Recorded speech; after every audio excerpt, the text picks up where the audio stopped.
i-X nyo yung nasa taas para hindi kayo medyo malito. And there you go, meron na kayo ng Lightroom na version 5.4.1 na libre. Just had to let you know you're fine. Hands on your body, I just gotta say.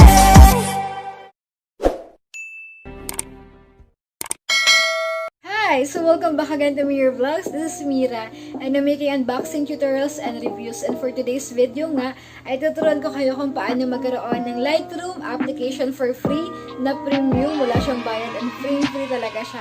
And bago tayo magsimula, please consider subscribing and hit the notification bell. Make sure na naka-like and button ka na para makapag-start na tayo. And yeah, so let's get started. Let's get started. Konting kaalaman lang po, ang Adobe Photoshop po ay isang product ng Adobe. And oo, ito po isang editor ng mga images, pictures, na karaniwang ginagamit ng mga kabataan at ng mga tao ngayon. So, narito po yung mga ilang example ng mga images na edited na from Lightroom.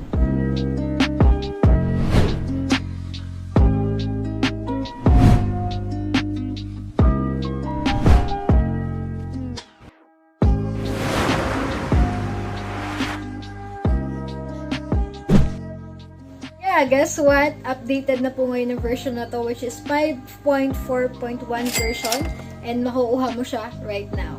Just continue watching and let's get started. Alright, so first of all, make sure po na wala na po kayong downloaded na application ng lumang version ng Lightroom para makapag-install tayo ng bago. So buburahin ko na muna siya. Alright, so after that, punta tayo sa Google Chrome and i-type po natin yung mondroid.com. Isa siyang website. I-search po natin dito ang Lightroom. So, makikita nyo dito yung Adobe Lightroom CC mobile application. And there you go. Maglalagay po ako ng link sa description box para isang click nyo na lang. Yun lang po yung kulay orange or yung dilaw ba to na download. And after that, ito po yung lalabas. Ang pinaka-i-click natin yung pinakang taas. APK 73M kasi meron dito lahat siya. Ito yung mga old version pa since kailangan natin yung new version, yung taas. APK then, ito po yung mangyayari after.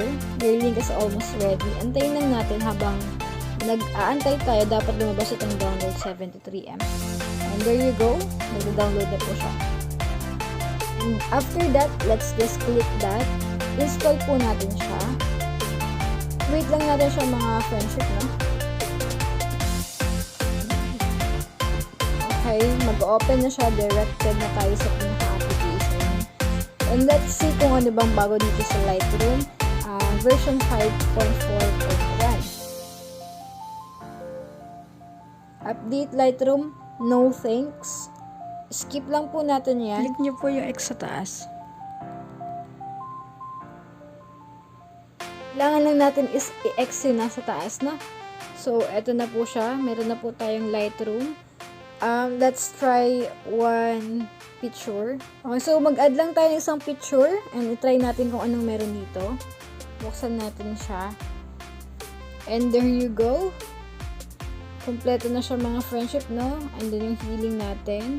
So, meron na kayo ng Lightroom na version 5.4.1 na libre.